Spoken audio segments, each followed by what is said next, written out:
all good. That's right. Oh, and here comes Taryn. Okay, good.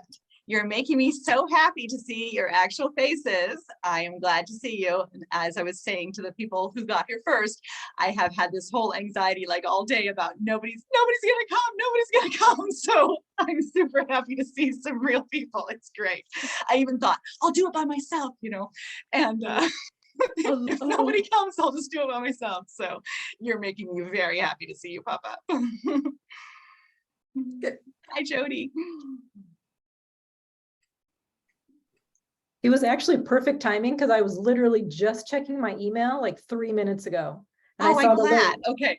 And I was Okay. like, Well, oh, I'm super perfect. glad I did that because I know that for myself, I've been taking a magical activism class with Starhawk, and that's the thing that makes me actually show up is I get the message like an hour before and it says starting in an hour, and I'm like, okay, I can do this. And so I thought, oh, I'll try that. Let's send people something that says starting in an hour. So I'm glad to know that it worked for you, Anne. It helped me too because I apparently had not seen it earlier. So getting the reminder and then like whatnot, I got it all within the like last 45 minutes. So I was like, and seeing it on Facebook and was like, oh, I missed it. And so I'm glad I've seen that. So okay, perfect. Well, welcome everybody. And it is a little after 7, so we're going to go ahead and get started officially. But as I said, I'm so happy to see your faces. Oh, hello, Taryn. And I totally understand about the noisy house. So feel free to stay muted. That's fine. We'll have actually everybody will stay muted for a little while, and then we'll have a chance to talk about things or ask questions or anything later on. But anyway, welcome to our little online celebration for In the Temple of the Ordinary. Yay! And as I was saying, I'm so happy to see some faces. I don't know why I was so preoccupied with the whole no one coming thing. But I'm like, that's been a shadow for me with group work in the past, and I've kind of never had anything that no one's come to, but it's always like that little whisper that says, no one's gonna come, no one's gonna come. So anyway, thank you for setting my mind at ease and for being here and for taking the time out. I know people have a lot going on in their lives and there's a lot of things to pay attention to. There's a lot of books to read. There's a lot of Zooms to attend. And so it means a lot to me that you carved some time out to be here tonight. So I really appreciate that. Thank you very much for being here. And I wanted to have this little online celebration because In the Temple of the Ordinary is my 9th book, and I've never had any type of celebration for any of the other ones. I'm just kind of like, oh, here they are, and then I kind of move on to the next project. And I thought it's worth taking a little bit of a pause, a little bit of a timeout to say, hey, did something that I feel good about, and to acknowledge that something new is here in the world that wasn't here a couple months ago. And I had a Wee Moon party at the beginning of this month for my in-person friends. Tracy was there and Barbara too. And they were, and that also helped me to see, like, it's nice to honor accomplishments or transitions or changes or things that, it's nice to give it a little space. So that's what I wanted to do this for. And then, so thank you. You don't have to have the book in order to participate, but thank you to people who have purchased the book, and a special thank you to the Goddess Magic patrons on the Patreon community. I see Taryn and Bridget and, we have a kitten has leaped onto her back. Okay, so kittens have leaped onto her back. So I appreciate the Goddess Magic community on Patreon, particularly for helping support my the writing and for being here in person as well. It's really special to me to have that crucible of creation and to have people who help me carve out that time and space to create. So thank you to the patrons in particular. And if you don't have the book, it is available on Amazon and via our Etsy shop. And it is also, I'm going to do a giveaway for copies of it as well at the end of tonight. So I see Sam has also arrived. That is nice to see. Hello. I know it's late where you are, so thank you for gracing us with your smiling face. Okay, so let's go ahead and take a minute. That was just my introduction to why we're bothering to get together tonight in the first place. So let's go ahead and take a nice deep breath.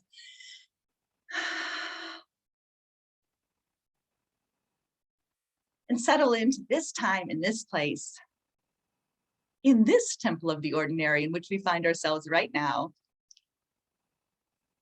across the miles.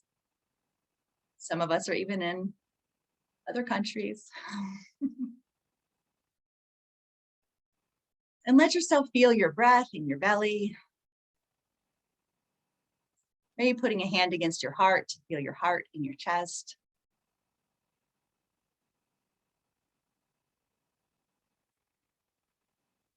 And letting yourself come into this moment of pause, of settling in,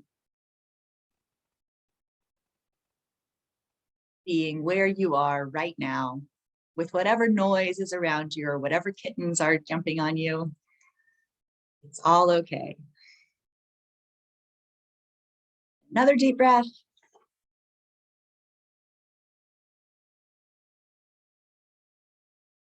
And then go ahead and extend your hands to either side. You can open your eyes and take a look at the person on either side of you in the grid.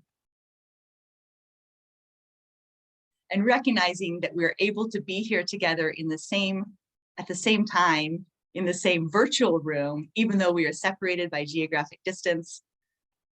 And that really is kind of a modern miracle.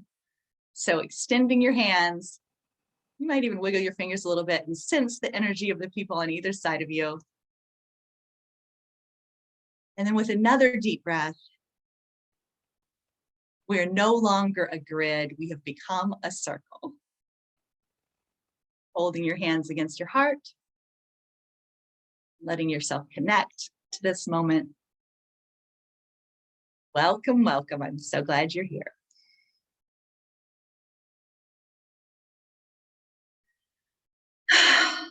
So I was going to start tonight by reading my Lonely Mystic poem from the book.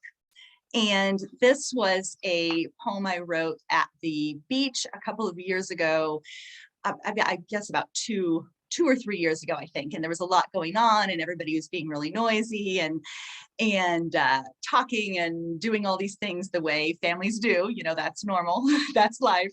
And I kept having the thought, like, I want to be a lonely mystic, I want to be dwelling in devotion somewhere without all this noise and chaos. And so I wrote this lonely mystic poem. And so I wanted to share that with you tonight. I want to be a lonely mystic, dwelling in devotion, constantly dialoguing with divinity, drenched in wonder and doused with delight, in knowing my place in the family of things. I want to weave spells from wind and wildness, soak in solitude and excavate the depths of my own soul. I want great expanses of time to be and to listen, to feel and to know, each step of prayer, ceaselessly walking with the goddess. I crave the clarity of insight dropping with a flash into my open hands, the clear space of listening with no other voices in my head. I want to pray with my eyes wide open from sunrise until sunset, never missing an opportunity to commune with the sacred, to feel myself enrobed, ensconced, ensorcelled, enspelled with divine wonder, curiosity, awareness, and understanding. I want to light candles and speak spells, weave magic from the ordinary, and listen, always listen to the whispers of my heart. I want a chamber of quietude with only crows and owls for companions, the soft eyes of deer in a wooded glade, my witnesses, steam rising from my broths and brews, weeds and roses twining together into the medicine of my spirit. I want to be quiet and contemplative, waiting in the shadows to spot the magic, to feel the power, to see through to the threads of things. I want to feel still and holy, grateful and graceful, to be an inspirited beacon embodying my prayers. Instead, I am a mama mystic. I nestle children against my shoulder, my nose resting in blonde hair and needs, mediate disputes, knead bread dough, make dinner, fold laundry, read books, find filaments of magic wound around the smallest things, claw solitude from scraps and weave small spells and bits of enchantment from moments of magic that wander by my full hands and head. I gently coax quiet poems from full spaces, let prayers wind up over days, nosing patiently into the cracks between my deeds. And with my hands in the dough or my nose in the hair or the hand in mine, I am drenched in devotion, dialoguing with divinity, each step of prayer and knowing my place in the family of things. This is where the goddess dwells, right through the middle of everything, in the temple of the ordinary. Here, she says, this too is holy, sacred, true, and it needs you, not that bloodless, imaginary, perfect priestess of silent, secret praise. This is the real work of living, and it shows you who you are.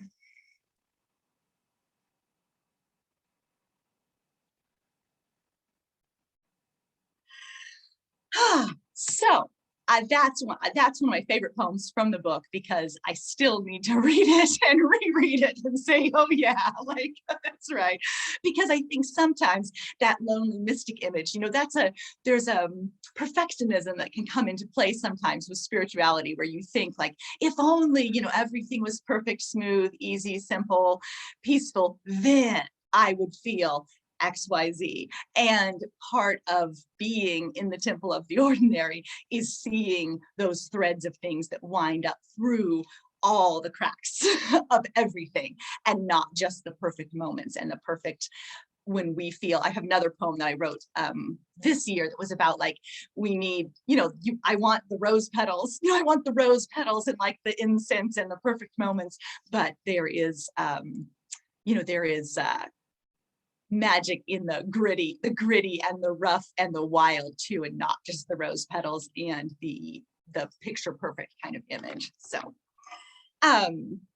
then I was thinking about this temple of the ordinary idea and trying to re-excavate for myself when I first used that phrase or thought of my life in that way of being in the temple of the ordinary.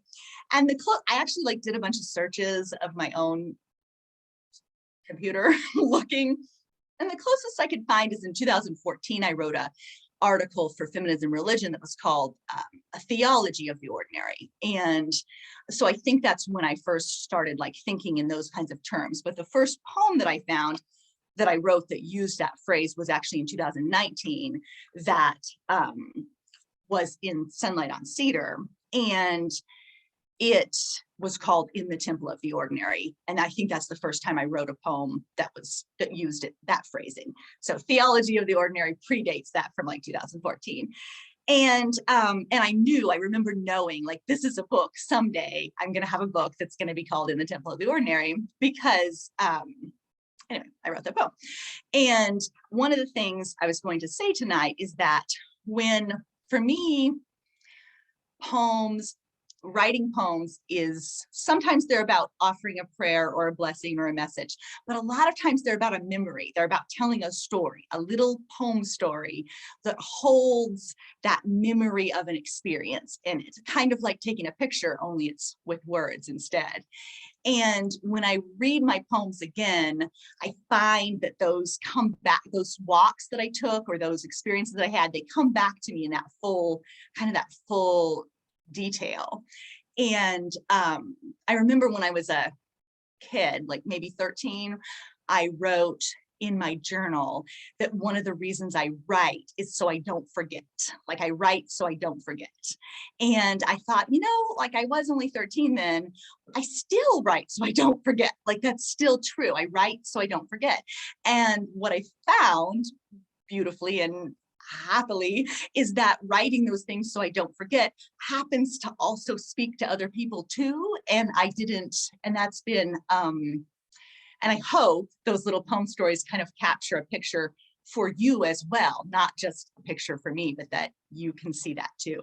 So in this, I'm going to go ahead and read this is the inaugural Temple of the Ordinary poem from Sunlight on Cedar. And I'm going to read that too, because I remember this walk so distinctly. It's on page 148 of that book. And it was near winter, if I recall correctly, and we had been walking in the woods, and I kept finding little things. So I found a partial turtle shell that was cupped kind of, and when I picked it up, I heard in myself this, I'm in the temple of the ordinary, and this is the altar of the everyday, this, and here's my cup of turtle shell that goes on the altar of the everyday. Here's this leaf that's patterned, or here's the way the clouds are, here's the way the crow sounds today. And these are all part of the temple of the ordinary on this altar of the everyday.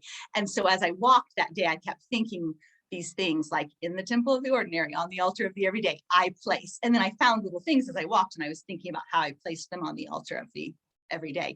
And I really did then put those things onto a tree stump. The things I found that day, I put on a tree stump. And or the things that were physically possible to hold. So here it is. In the temple of the ordinary, on the altar of the everyday, life laid before me a worn cup of turtle shell upon a mossy stump, a shiny black crow's feather across brown gravel, and two red-shouldered hawks twirling together across white clouds. In the temple of the ordinary, on the altar of the everyday, life laid before me my own living wholeness, and luckily, I was listening.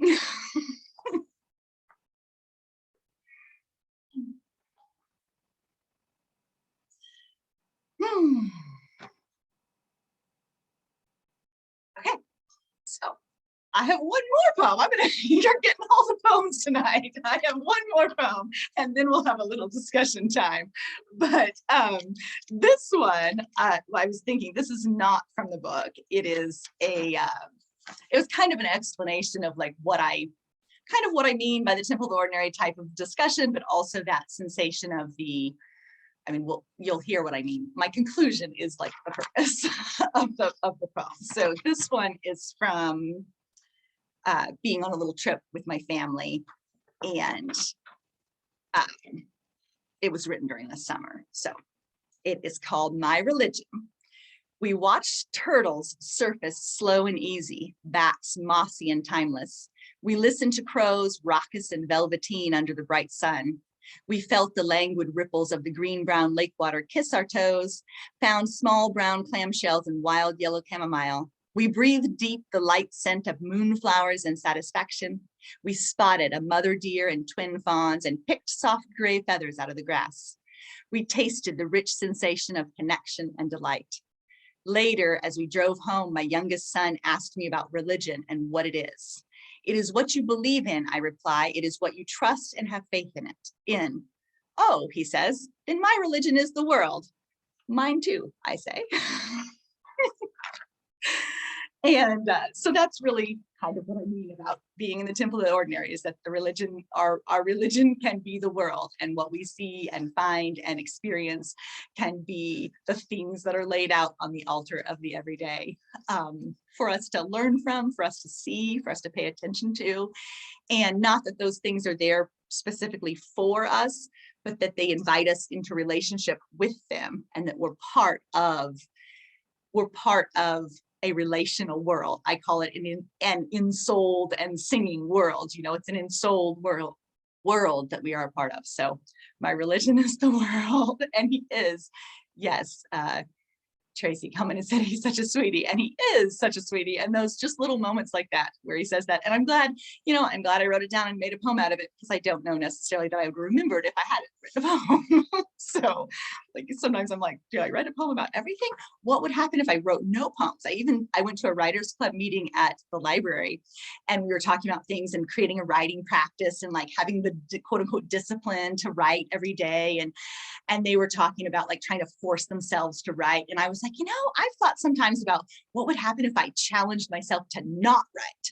Like, what if I just was like, I'm not going to write a poem. And I've written poems about that. There doesn't always have to be a poem. That's what it's called. There doesn't always have to be a poem. There doesn't always have to be a story. I don't always have to find a lesson. Like, not everything has to be inspiring. Like, it doesn't always have to be turned into a poem. And I thought I should challenge myself to go, like we do 30 Days of Goddess. I'm like, I should do 30 days of not writing anything. See what happens. But first of all, I feel like that would hurt me a little bit. Like, I feel like it would hurt me. And it wouldn't actually be useful. I feel like it would squish something down. And the Writers Club people said, don't do that. That sounds like a terrible idea. Like, there's no way you should not write every day. Like, don't go down that road. So, but I did. I thought about it. Like, wouldn't that be a challenge to see something and not turn it into a poem? So, in general, that is, that's one of my passions, is kind of thinking in poems or living my poems, and thinking that seeing in our own lives that our lives are living poems. They have stories to teach us, and they're like a story that's unfolding every day. We can think and live our lives poetically, and we can be alert for poems everywhere. Magic is everywhere, and so are poems. Sometimes it's like they're just waiting to be picked up, you know, like, oh, look, I looked over here and I found a poem. I told my husband once, I was at the beach and I'd gone outside and I don't know, there's something in the sand, and I told him when I came back, like, I was gonna come back sooner, but I fell down in the poems, you know, like I fell to the ground in the poems, and I was out there exploring them all. And so they're waiting to be picked up, experienced, lived, and breathed. Like there's poems all around us. I read a story about another poet who said she could actually feel them in the air. Like she could feel the poem in the air, and she would have to run inside to get the poem before it escaped. And she could feel it kind of whizzing past her, and she would have to get inside and she would grab the poem back and write it down. And sometimes it would come out backwards because it had passed her so much, she only got the end of it. So she would write the last lines first, and then she'd end up at the beginning because she was kind of pulling it back out of the air. It was zooming past her.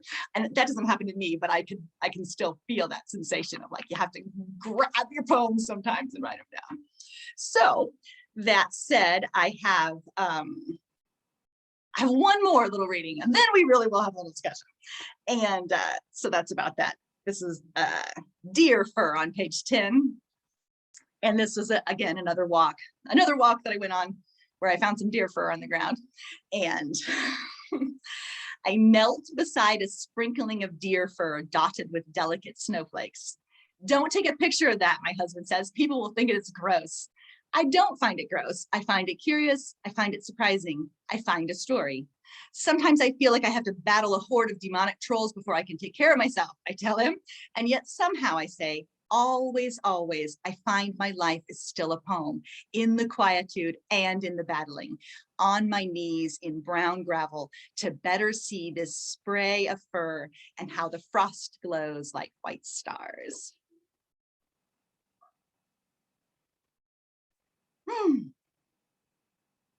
So I would like to open up a little space for discussion. If anybody has any thoughts they would like to share about their own Temple of the Ordinary or finding poems. It doesn't have to be poems. You could, I know my mom, Barbara's here today with the lovely quilt behind her. She finds, you know, art kind of everywhere, and creation through the works of her hands everywhere. And Tracy finds photos everywhere and bits of magic. Yep, she's working on a project right now.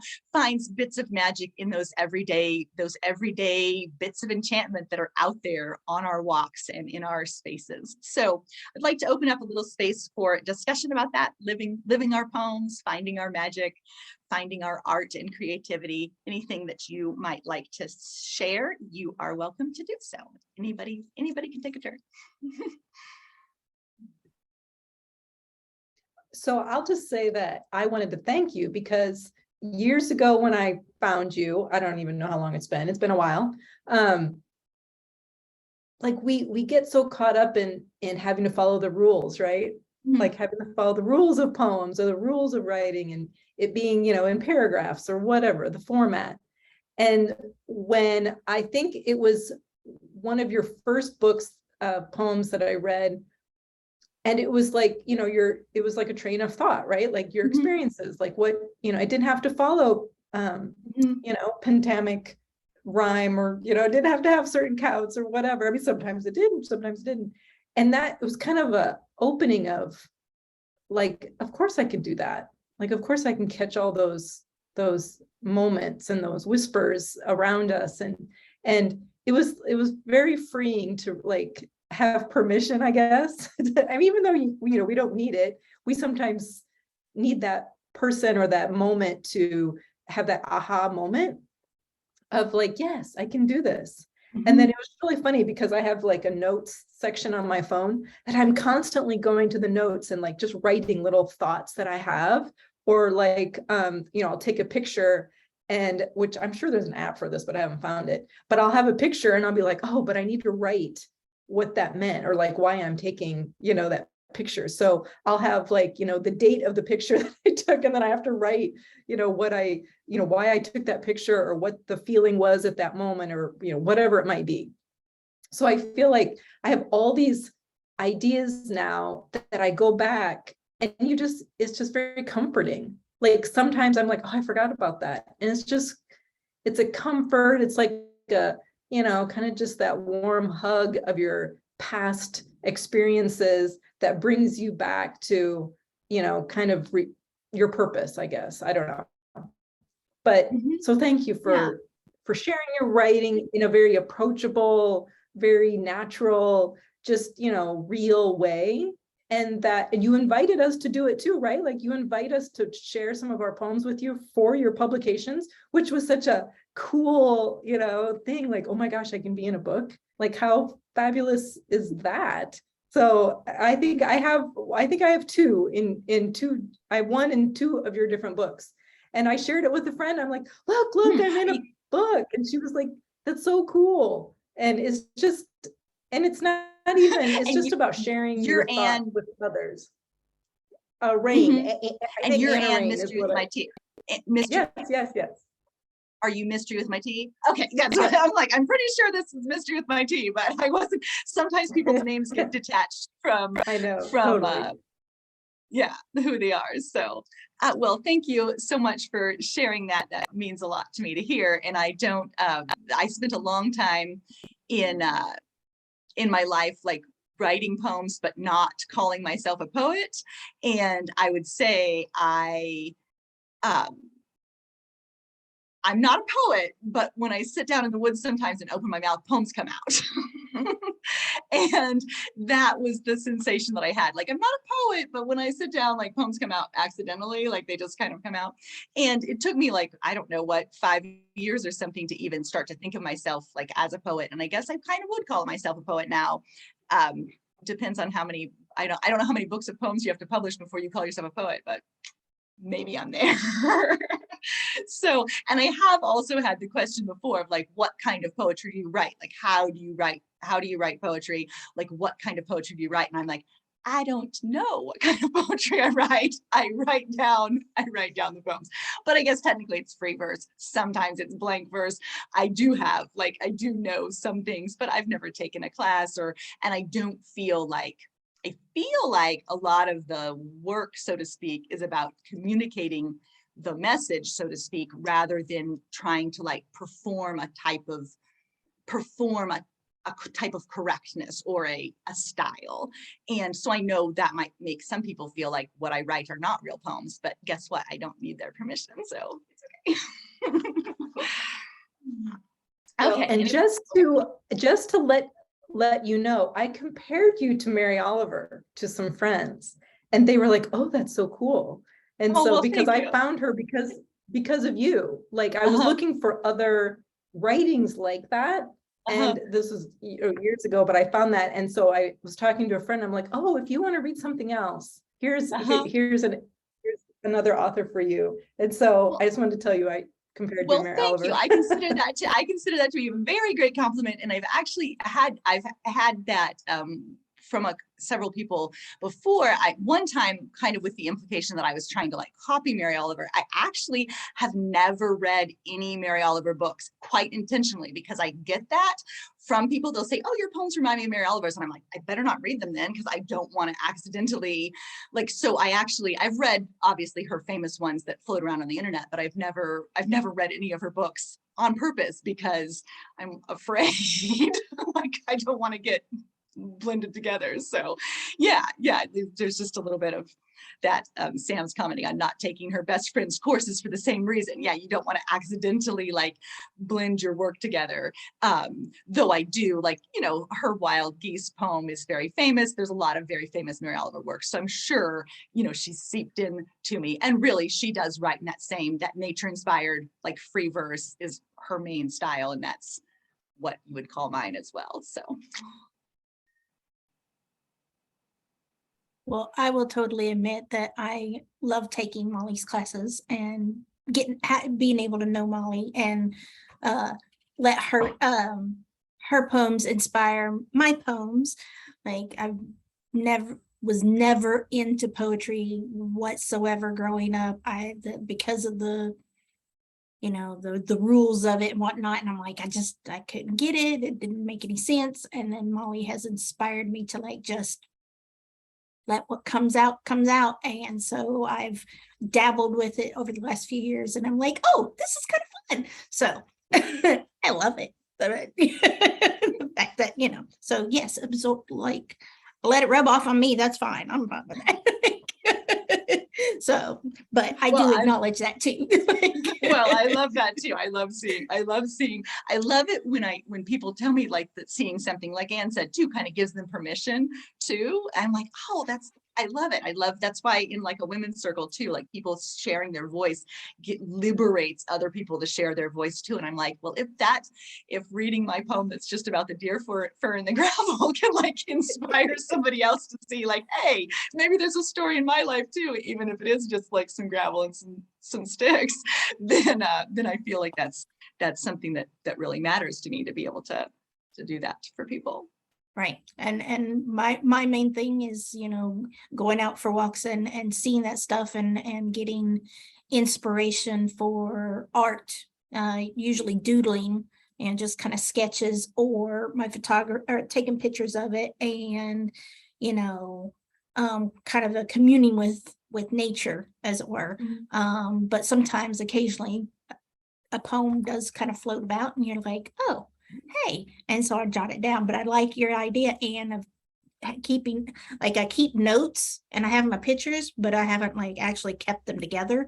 So then when I go back and look at my pictures, I'm like, okay, now what was that about again? So I've already forgotten, which it doesn't take much. So I need to like put the pictures with the words on the same page so that I have it for later instead of trying to think I'm going to remember, because I'm not. So thank you.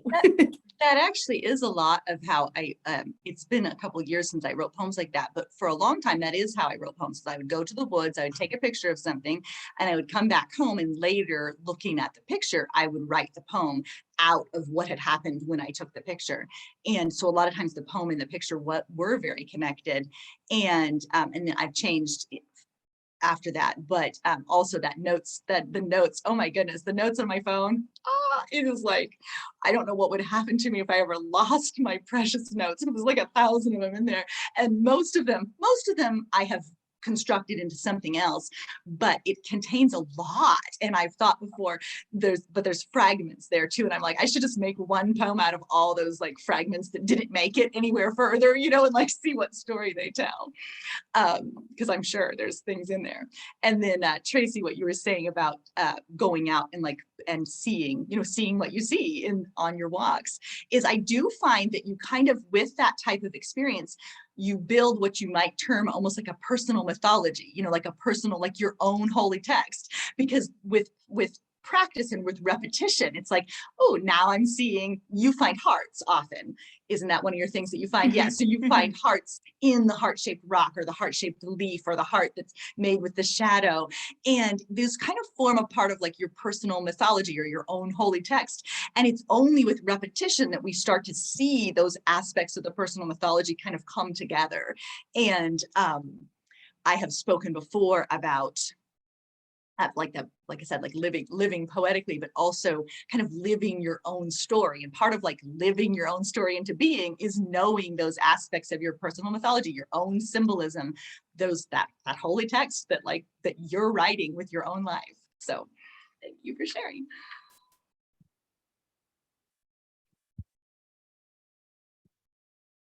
I kind of use, I'm this, can you hear me? Yes, I can hear you. Yeah, I throw everything out onto my business page. It's funny because I was talking to my friend's an artist, and then we went for a walk. She's here from America, as it happens. And I had a poem pop into my head after I saw a set of steps, and I threw it straight out onto Facebook. And then, as it happens, I printed it out and put it in my prayer book. Oh, and there's my friend.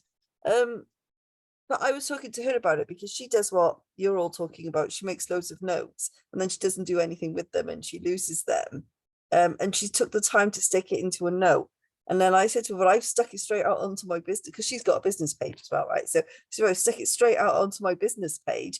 And the best thing that I ever found for my prayer book, because I also take loads of photos, is A4 sticky back photo paper. Because I get home, I run out a sheet of A4 paper when I get back. I drop the photos straight off my phone now, straight, and I don't always use them straight away, but I've got like all of this is bits of printed stuff so that they're there. And I've also got my Facebook memories because I've done a lot of what appeals to me about your work, Molly, particularly, is really similar to what I do. Even before I found you, I was doing the same, but not into the prayer book, just onto Facebook. And I've been regretting that for ages. So having the opportunity to write it all down now and re-find it, because I think, oh, we I can't remember which word it was this month, but I wrote something about my children being curled up like kittens. Close. It was close. And I suddenly remembered that I'd written it. And then I had to go and do this like massive search on Facebook. And I screenshotted it then and I printed that out and put it in. And it's bringing back all those memories, but also capturing all of the things that I'm doing now as well. And I've been more like, I haven't drawn since the start of lockdown because I just got too busy. So I've been like painting my pages and stuff as well. So I've just been having a really good time with it. Now that I've settled into the fact that I can do it how I want to do it. And it doesn't matter if I don't get all of my cards out, and because I've got boxes of them like everybody does, I can just sit there and do it my way. And I'm having a really nice time. And I really love the way you write. And I didn't know I could submit my poem, but I might in the next one because I've got some really nice ones and some really short ones. And just, but I have to write them in the moment because if I try and write, if I think, oh, I've had that thought and then I get home, it's gone. So I said to my friend, that's the problem. She's like, forgetting them because by the time she's got to the end of the walk, that thought's gone. I said to her, I literally stopped on the path on the side of a cliff. I've pulled over in the car before and pulled over the side of the road with the kids in the car and like pulled over because I'm like, I got a poem. It's gotta be written down right now. But I make a lot of use of the audio voice memos feature on my phone. So if I'm somewhere where I can't write, and I will do that in the car as well, like I'll turn on the voice memo and I'll record it. And you can hear sometimes you just like boom, boom, boom, boom of the traffic in the background because I'm recording. I had a song that I did that way on the way home from the dentist's office. Like I'm like, I feel the pieces of a song, and so I turned on the voice memos. So originally the whole Woman Runes book was written that way with the voice memos. Wow. I would do the voice memos and I would have the rune, I would speak into my phone, and then I would type up later. I would come back and listen and type it up. And so my Earth Prayer book was written that way. The Woman Runes book was written that way. And a lot of She Lives Her Poems was written that way too. Audio first, then typed up. And I've changed that now because of the prayer book, because I take my prayer book out in the morning and I write and I have a space to hold it. And then I read what I've written into transcription software and then it types it for me. And then I have the typed version. But you were speaking of putting things on Facebook. And I used to that was, I think sometimes being a parent, I have 4 kids, and sometimes that's the appeal of poetry for me is like, it can be done. It's discreet, it's finished. I think that's why I blogged for so many years, is because you have that satisfaction of like, I got something done, it's finished, it can happen in a discrete amount of time. And life with kids often doesn't allow for sustained creative effort and having like a container. So I think I started with poems because of that, because I could finish one and I could have a finished product. And so then I would always put them on social media. And it's only in the last 2 years, when I was writing Walking with Persephone, I thought, it's okay for me to hold some things back and for me to keep some writing and then explore it further later and share it later. And so I've been doing that this whole year. A lot of the poems I've written this year, I haven't posted on social media. And that's really different for me because a lot of times that's part of the completion process almost, is you have the experience, you write the poem, you put it on social media. And it's kind of like, that's the completion of the circle. And this year I've been kind of holding some of them back. And it's actually felt kind of good to hold some of them back. And I'm like, ooh, what little treasure do I have now that hasn't been immediately shared? I've enjoyed that. And then those will go into the next Temple of the Ordinary, or the next book is 365 Days of Goddess. And that's the one that I was collecting some submissions for. So I would take something from you, Sam, if you have one. I am going to, it's going to be like a daily devotional. So there's going to be a prayer for every day. And I'm going to go ahead and date it like January 1st, so you can open it up to, if you're buy the book in October, you can open it up in October and see what's there for October 15th. And so I only got about 15 submissions, I think, from other people. So 15 out of 365 is not much. And I have enough poems of my own, but I'd love to have some other voices in there too, and not just me. So that's the next project. Look forward to it. Anybody else have something they'd like to say about poems or everyday magic or anything? I guess I'd say something about thinking about the temple of the ordinary and what you say about the sacred sameness keeps me grounded in my life, so I don't take things so seriously.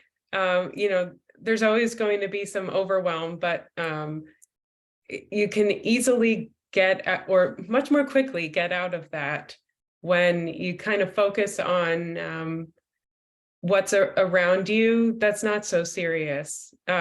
And maybe there's seriousness within that, but you're seeing the whole of the earth and the universe perhaps, and that whatever I'm dealing with is not a big deal. I'm a classical musician by profession, and so I focus more on the performance aspect rather than like the creation of things. And part of that is because of the rules. So I do like what everyone's talking about, because it might help me, like, even if it was just for myself, to get out of the rules of what I feel like I have to do every day. But I think that does help me also realize that music's supposed to be fun and it's not so serious. So those little moments really do help me just really enjoy life in general. Yeah. Absolutely, absolutely. Thank you for sharing that.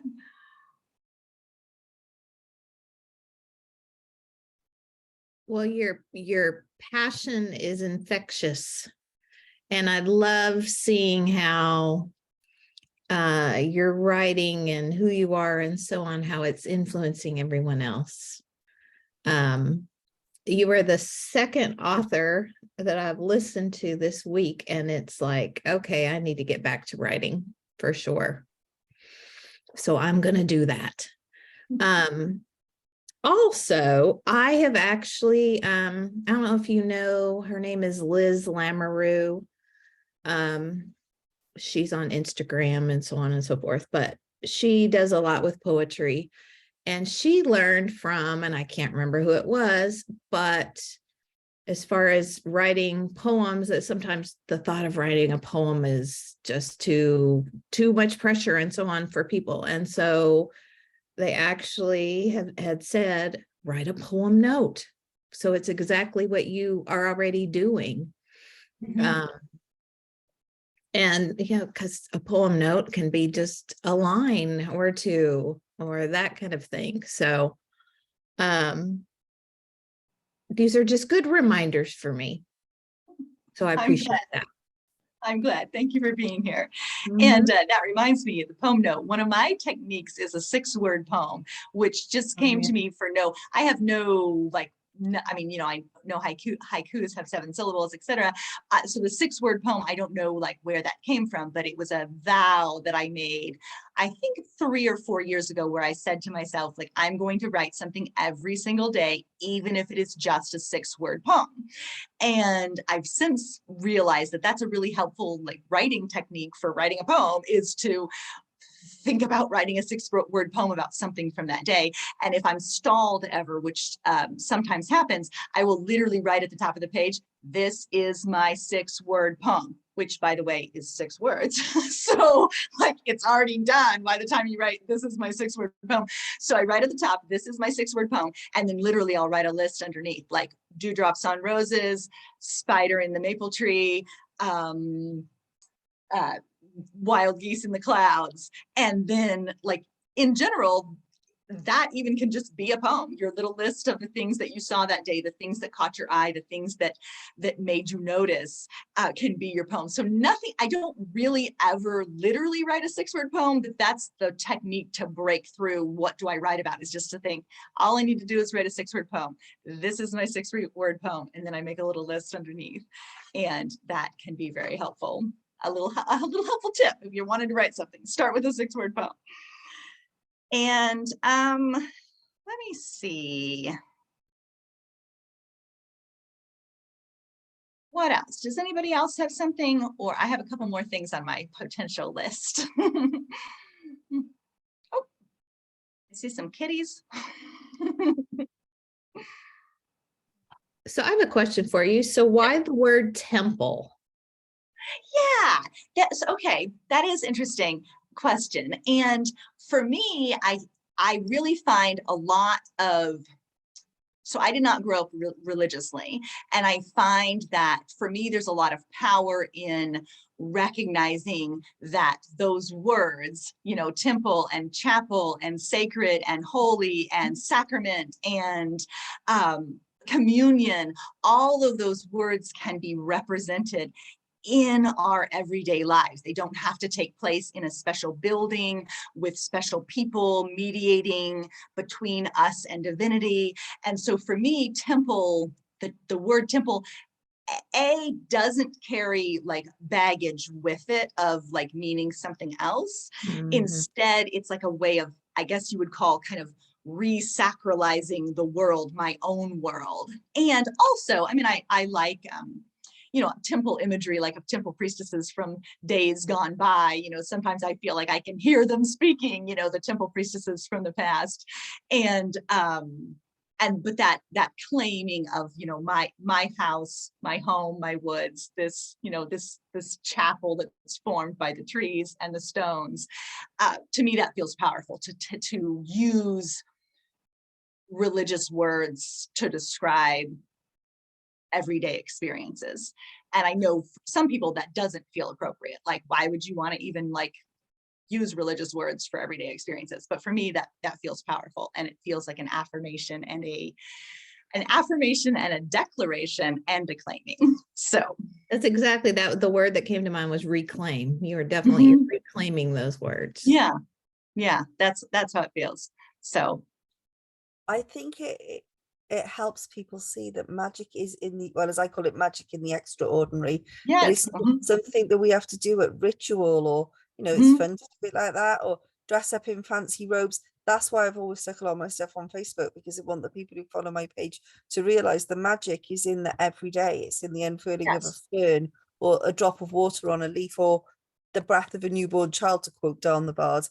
But anything like that, it's not this mystical, complex, and then it makes people feel like they're not good enough, or they can't do it. Or I love the magic in the ordinary. Yeah, I just, that's one of the things yeah. I often say, like, you know, your feet are always on temple ground. You know, it doesn't have to be, you don't have to be, it doesn't, magic isn't reserved for the little box that you keep on your altar, and temple space is not reserved only for the special building, but our feet are always on temple ground. So yes, thank you for that question. That's good.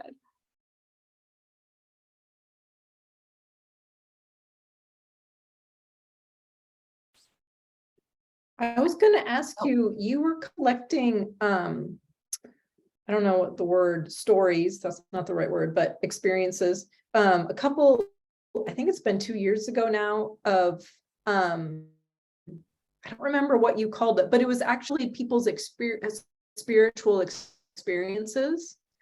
What book was that for? So that was supposed to be for a book that I was calling Goddess-Centered Spiritual Practice. And it was going to be first I was going to start with my feminism and religion essays. And so I was visioning it as like an essay compilation: Goddess-Centered Spiritual Practice, people's experiences with ritual and personal spiritual journeys. And then I realized it wasn't like quite working. So I still have anything anybody's contributed, I still have it. But I realized it wasn't quite working in the way that I had envisioned it. And I was also making it too big. Like I was trying to pull in all these other like theological kind of essays, and I've moved from a point at which I feel like I need to kind of make a case for the goddess, you know, like I need to prove something. I've moved from that into just experience, and like I don't feel like I need to prove anything anymore. And so the book didn't feel right anymore, the way that I had it.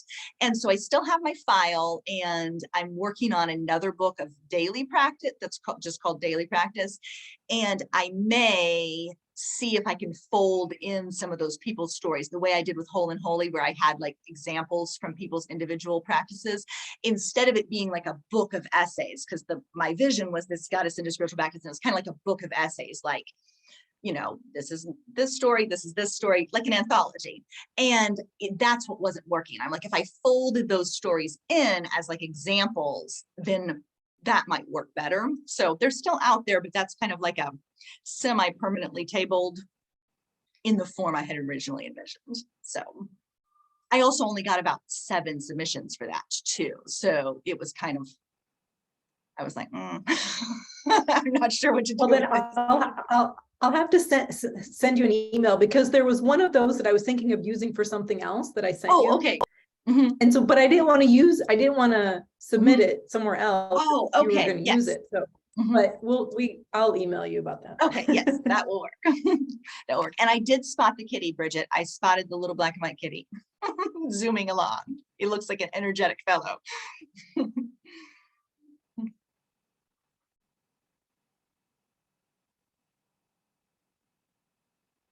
Okay, so I did have another poem that I was going to read from 136, Holy Here-ness, because I feel like that speaks to what we've been talking about and kind of the overall themes of tonight. And so let me see. Okay. Holy Here-ness, kneeling on damp earth, stretching into the roses where I can see a new bloom glowing, the sound of a woodpecker in my ears. I find myself suddenly jolted into holy Here-ness. Blackberry brambles pressed sharp into my thigh, rose petals dropping lightly past my fingers to land on green leaves still wet with yesterday's rain. Sometimes I think of her, the bright girl of long ago, and feel like only a faded copy of myself, thin at the edges, stretched at the center, splintered and worn. And sometimes, as I kneel in raindrops and roses, I feel more full of magic than she ever could have contained, more allowed to feel and see, and wild with the enthusiasm of being alive. The soft refrain of 2 mourning doves rises from the field, and I glance over to see that wild petunias of palest purple have popped open amidst tangles of grapevine, and that the tractor has grown so full of wildflowers that I can no longer spot its tires.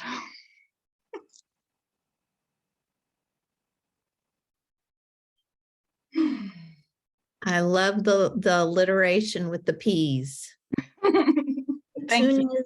Petunias of palest purple have popped.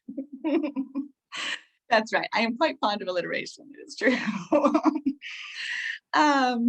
Okay, so I was also going to share, I'd hope we might have a little time to talk about the magic of place, which I think we have kind of touched on as people have shared their experiences with the magic of place. But I was going to share a quick little story from the other day with that magic of place, and that kind of honing our senses or our awareness to what's happening around us and what enchantment, and ordinary marvels are right there. And I know, like I said, some people don't even, want to use the word magic, but I'm like, I'm so filled up by the magic that I see everywhere. And I think it's perfectly appropriate to call it magic because like, oh my gosh, like, did you see that cloud?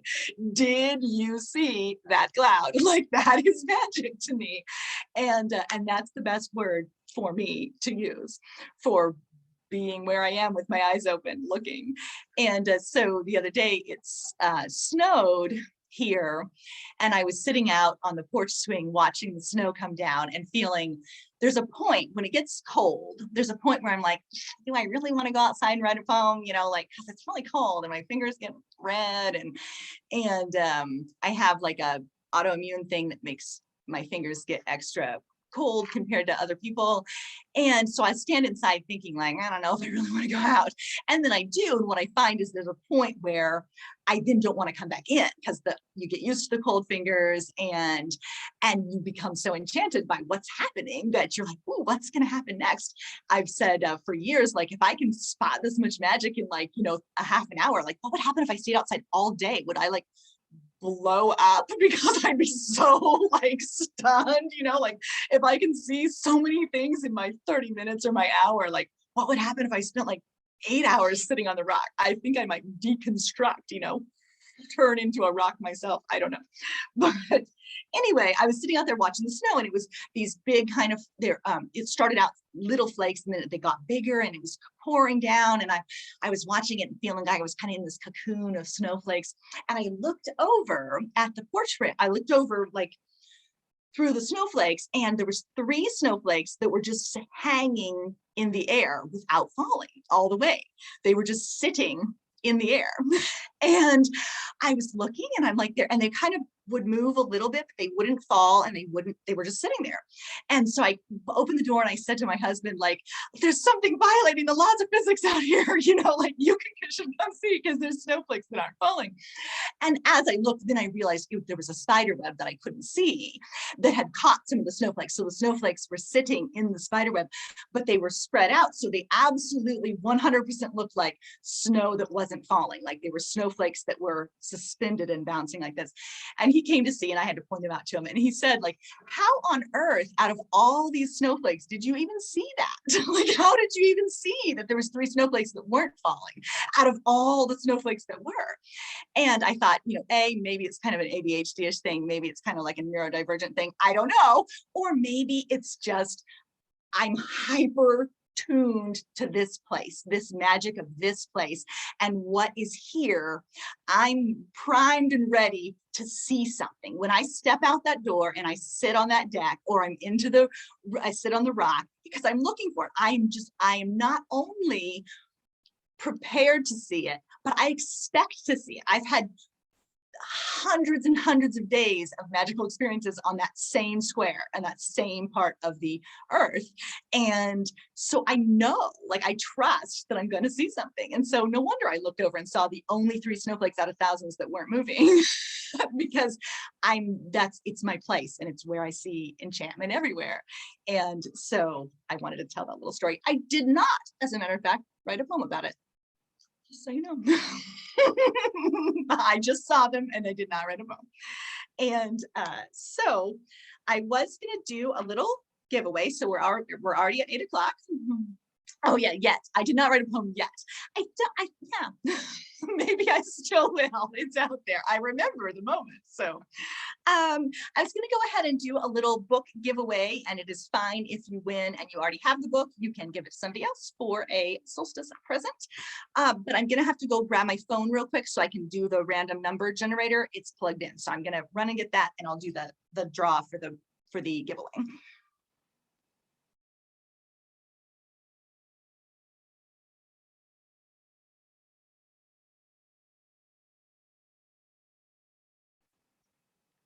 So just a second.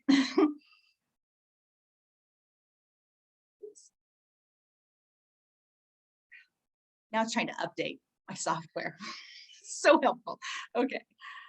Let me see. I have a quick question. Yes, I will happily answer a question. The first poem you read, what was the title of it? Good question. The Lonely Mystic. It's on page 56. 56. Okay. Thank you. You're welcome. Okay. Taking me longer than I thought to draw my winner. Okay. Let's see.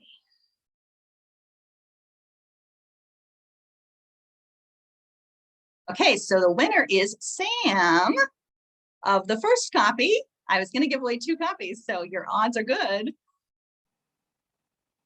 And then what's the next one? The next one is Bridget. So Bridget and Sam are my book copy winners. And so I will ship yours probably directly, Sam, instead of sending it from the house, I'll ship it directly from the printer so that I don't have to pay so much shipping. Wow. What I was going to suggest is that you Mhm. sign one and you hang on to it until next time I buy something. Oh, and you that put would it in the also be same perfect. pocket. Okay, I will happily do that as well. Oh, I was gonna ask if it will be signed. Yes, if I will sign it. Yes. And it has Yeah, a bookmark. don't- If it comes from me, it has a bookmark that matches. Yeah, don't post it and cost yourself money, but I will be buying stuff. So Okay, perfect. I will hang on to it then. So congratulations to the 2 winners of the books. And let me see, any other quick questions before we close up?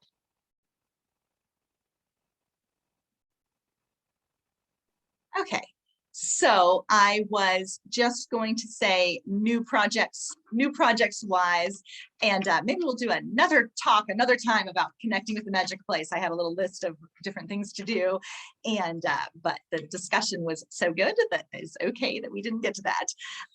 But other projects that I have coming up is the next. So I'm working on kind of 5 books simultaneously. That was another thing I didn't get to, was speaking about that process of dividing those book projects up in that I'm working on separating some of my work into more categories. So a book that's for the Wheel of the Year, a book that's for women's circles, a book that's for sacred circles of all genders, a book that is volume 2 of the Temple of the Ordinary, and then this 365 Days of Goddess devotional, which will be the 3rd in that series. So the first one's the Goddess devotional, the second one's Whole and Holy, the 3rd one's going to be 365 Days of Goddess. So I've technically closed submissions for that, but I would still happily accept some additional submissions for it. And my anticipated publication date for that is in the spring of next year. So that's my hope. Basically, the poem, the writing is there, the collation and organization needs to happen, and obviously other technical details of getting it to press, but that's the plan. So the next project for real is the 3rd volume in the Goddess devotional series. That this one will be 365 Days of Goddess. So the submissions for that one, and I got yours, Bridget, that you sent. Bridget, I got your submission for it, and it's in my document already. And so that's the only one that I've been accepting additional work for at this time, but we'll see. I have one that's for women's circles in particular, and like maybe it'll be, I like to have other people's voices represented and not have it be all me all the time. So we'll see about opening some of those up as well. And I think that's all my quote unquote new projects. Obviously in the coming year, I'm going to keep going with 30 Days of Goddess. We'll be hitting the third year of 30 Days of Goddess already. So for something that started out as just a promotional effort that was supposed to do 1 month, it was supposed to be 1 month for 1 January as a celebration of Whole and Holy, and instead now we're going to be hitting the third year, and I'm like, wow, I guess I'll just keep going with this and see where it takes me. So 30 Days of Goddess will continue via 30daysofgoddess.com, and again, like Sam was talking about, kind of making it her own. I really love to see what people do with that practice and the art that they make, and the pictures that they include, and the poems that they write. It's really something that it was something that was a surprise to me. I say it, dropped into my open hands. I literally woke up a couple of days before solstice in 2021, and I was like, 30 Days of Goddess, like I've got this. Oh no, 2020. It was 2020. I woke up like thinking I'm going to do this, and then here we are, like 685 days later. So it's kind of amazing. So anyway, that's going to be ongoing. So as far as ongoing things, we've got this Goddess devotional coming up. 30 Days of Goddess continues at 30daysofgoddess.com, and then I will continue to do a monthly live circle that I'm calling Simple and Sacred. That is also going on in 2023, and I'm going to shape it around the holy days from Wee Moon in 2023. So we'll meet each month on the second Friday, and I'm going to shape that circle around the holy days, and kind of just as broad themes. And so now it is definitely time for us to wrap up, and I'm going to close with a new poem. I have 2, and I'm going to close. One of them says, "Only if time." So I think I'm going to go with the shorter one, and I'll save the longer one for another day. So it is this. Do not wait for perfect. Do not wait for the right time, for the stars to align and knowing to descend with perfect clarity. Live your magic now. Dance your dreams, sing your stories, speak your truth. Here in the Temple of the Ordinary, make your stand, weave your spells, deepen your trust in the sacred text of now. So thank you so much for being here. I'm glad that you stayed up to come, and that thank you for sharing your stories and your ideas and your moments in the Temple of the Ordinary with me, as well as the kind words that you spoke about my poems and the book and things like that. It means a lot to me. I you know, I feel almost like the writing that I do feels like it has to come out, like it's in me and it like just has to come out, or it's zooming by and I catch it as it's zooming by, or I look and I see it. There's the seashells and there's the stones and oops, there's a poem there scattered amongst the shells. So it feels like it's something that has to come out, and having it then received by somebody else is that's so special, and so like generous of you all for making a space to receive those things, for reading and hearing and feeling. And when I was at that writers club, they asked like, what's your why, you know, and I said eventually, actually I didn't think of it till I was in the car on the way home, that like I write so that other people feel both heard and held. Like I want other people to feel both heard and held. And the greatest gift that I can receive, kind of, as somebody says, like that poem made me feel understood. They'll say, I read that and then I felt understood, or I read that and I felt connected, or I read that and I felt heard. And I'm like, oh, that's like the best thing I can hear, is if somebody else feels heard or held. So thank you for being here. Thank you for celebrating in the Temple of the Ordinary with me, my first ever book party. So thank you so much. I really appreciated it. Yes. And yeah, so feel free to join us for Simple and Sacred on December 9th. That is Friday at 7 o'clock Central. And we'll be starting with the Holy Days themed work at that time. So that information and access for that circle goes out in the 30 Days of Goddess newsletter. And if you're part of the Goddess Magic community on Patreon, you also get the replay, and the information goes out to the Goddess Magic people as well. So you can be a patron, or so the live goes out to anybody who's on the 30 Days of Goddess mailing list. The replay is only for the Patreon community. So thanks again for being here and for taking part in this space. And yeah, have a wonderful weekend, and may you be alert for everyday magic and ordinary marvels and spots of enchantment in your daily life on that altar of the everyday. Thank you.